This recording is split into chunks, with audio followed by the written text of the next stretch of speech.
artistoonni Oromoo hin sirbine jettaan sinje wallee mata duree leeymane jedhuun sirba isaa dhaggeeffattee gaa ani hin mirqaanne jechuun hin ta'u beekadha.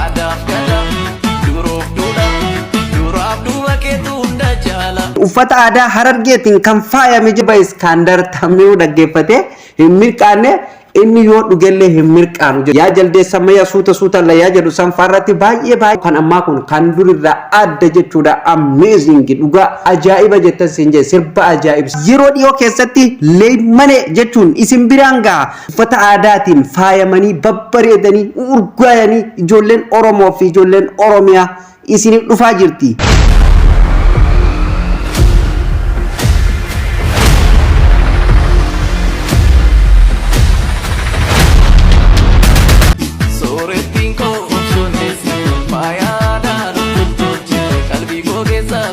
Artistoonni Oromoo hin dandamne jechuudha bakka barana artistii jaallatamaa fi kabajamaa artistii Iskaandar Taammiruu wallee mata duree leeymane jedhuun sirba aadaa Harargeetiin uffata aadaa Harargeetiin kan faayame jechuudha kilippii ajaa'ibaa yeroo dhiyoo keessatti leeymane jechuun isin biraan gaa maarree isinilleen akkuma aadaa keessaniisan akkuma aadaa Oromoo sirbi kun yookaan walleen kun eega gadi dhiifame jechuudha yeroo muraasa keessatti akka inni riikardii caccabsu jechuudha qophootanii eegu qabdan Bariko Entertainment irratti gadi dhiifama kan iskiriin irratti argaa jirtan kana baga gammaddan isinin jechuu barbaada wallee ajaa'ibaati akkuma beekamu yeroon jechuudha sirboota haala isaa eeggatee fi akkasumallee qulqullina ol'aanan quality ol'aanan kan waraabame jechuudha yeroo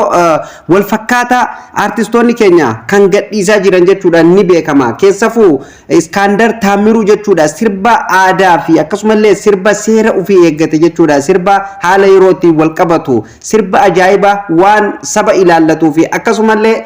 hawaasa kamiyuu keessatti jechuudha fudhatama qabu yeroon kan isin biraan gahaa ture ammallee mucaan keessan kan isin jaallattanii fi kan isin kabajan sirba ajaa'iba leeymane jedhuun uffata aadaatiin faayamanii babbareedanii urgaayanii ijoolleen Oromoo fi ijoolleen Oromiyaa isinif dhufaa jirti maarree isinoo simannaan keessan akkamii kanaafuu namni kun nama jabaa akkasumallee nama hawaasa biratti jaallatamummaa fi sagaleen isaa kun itti kolfa kun immoo ittiin buhaara kanaafu nama kana jabeessuun kan keenya jechuudha welcome anaa dhuf baga nagaan dhufte siin jenna artistii keenya jaallatamaaf kabajamaa yookaan wallisaa Iskaandar Taammiruu baga nagaan dhufte siin jenna anaa dhufu siin jennee si simannee jirra qophiin si eegaa jirra kanaafu nulleen gaa shaa shumba waliin jechuuf qophoonnee jirra.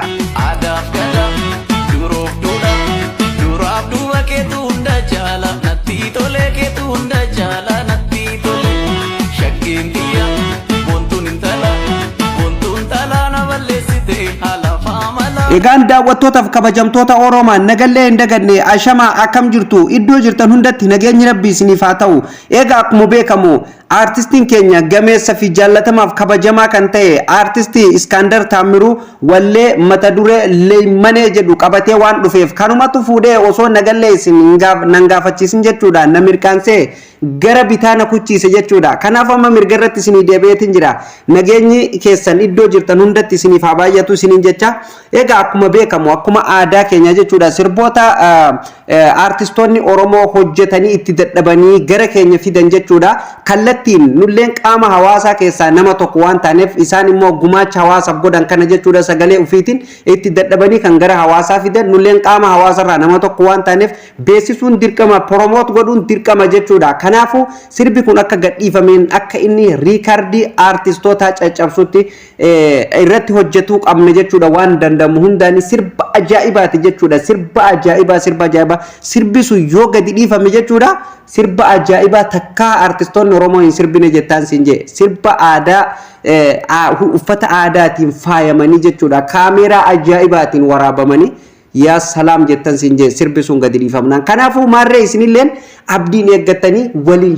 shumbaa jechuudha sirba Iskaandar Taammiruu akkuma beekamu gaa hedduun isa nama kolfisiisa akkasumallee nama bashannansiisa kan aare hundinuu muki itti baa jechuudha aarii itti baa sirba isaa dhaggeeffattee gaa ani hin mirqaanne jechuun hin ta'u beekadhu ani keessa hin jiru jechuudha namni sirba Iskaandar Taammiruu dhaggeeffatee hin mirqaanne inni yoo dhugellee hin mirqaanu jechuudha waan tokkollee kana jala mudila seriously uuma dhugaati beekadhu kun namni sirba artistii kanaa dhaggeeffatee dhugumatti hin mirqaanne inni qama'ullee dhugullee hin mirqaanu jechuudha bira ka'i nama sallaan anumatu sinjeeyi maaliif jennaan sirbi kun kana qofa osoo hin taane gaa sirboota adda addaa yeroo wal fakkaataa sirbaa ture namni kun artistiin kun sirbi isaa jechuudha nama bashannansiis nama kolfisiis akkasumallee yoo namni bira jiraatu baate baay'ee mukii keessaa si baasa ani akka mataa kiyyata kanuma tokkotti sirbi isaa yoo dhaggeeffadhe dhugaa rabbii hedduun mirqaana bakka akka malee mirqaana jechuudha akka malee na bashannansiisa akkasumallee sirbi isaa akkuma nama bashannansiisutti ergaa jajjabaa of keessaa qaba jechuudha akkuma beekamu warri ollaa kennaa kun kana dura akka irratti duulaa ture ni beekna sirba yaa jaldeessa maya suuta la yaa jedhu san farratti baay'ee qeeqamaa ture walumaa galatti namni kun bakka waan sirbu hundumaa ilaalee nama sirbu nama waa hubatu qeerroo dargaggeessa amma lafaa dhufaadha namni kun jechuudha jabeeffamuu qaba akkasumallee waan nurraa eegamu kamiyyuu godhuu qabna jechuudha kamiyyuu jechuudha kan bakki irratti gadi dhiifamu jechuudha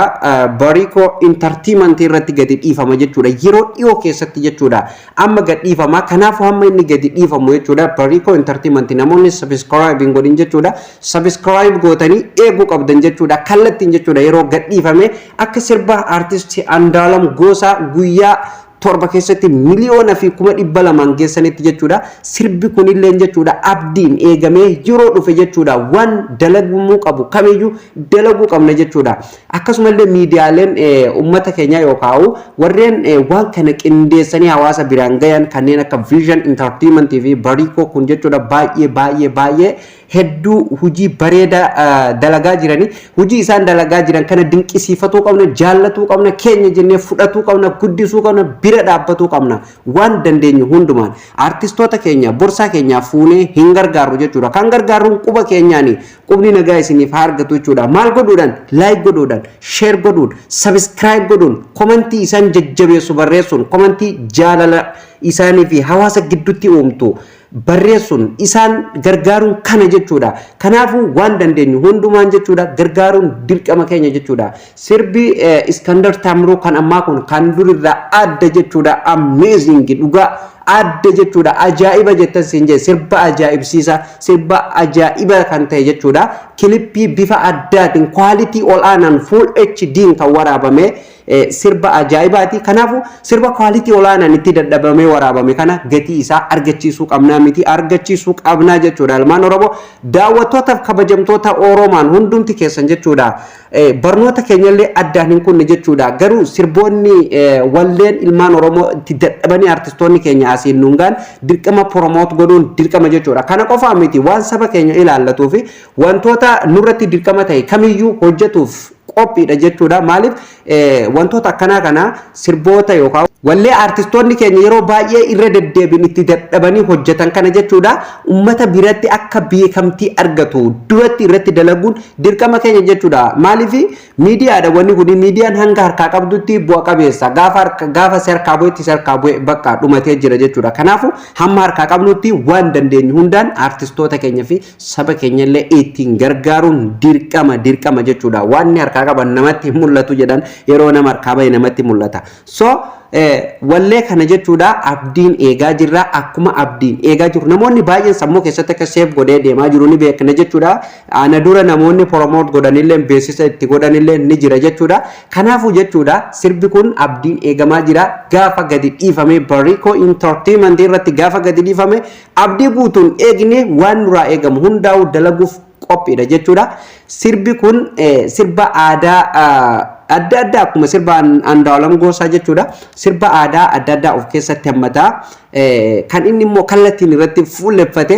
uffata aadaa Harargeetii fi akkasumallee aadaa Harargeetiin kan faayamedha artistoonni Oromoo bara 4 fi 5 darban kana keessa inumaa dhugaa wayii nama yaadachiisa maaliif yoo jedhan artistoonni waliigalee kutaa irratti sirbaa jira taraan dabareen sirbaa jira waan jedhamu sammuu namaa keessatti uuma baay'ee nama gammachiisa dhugaa maaliif yeroo hedduu jechuudha sirboonni seera ofii eeggatanii sirbaman bakka ni takkatu yaa'u amma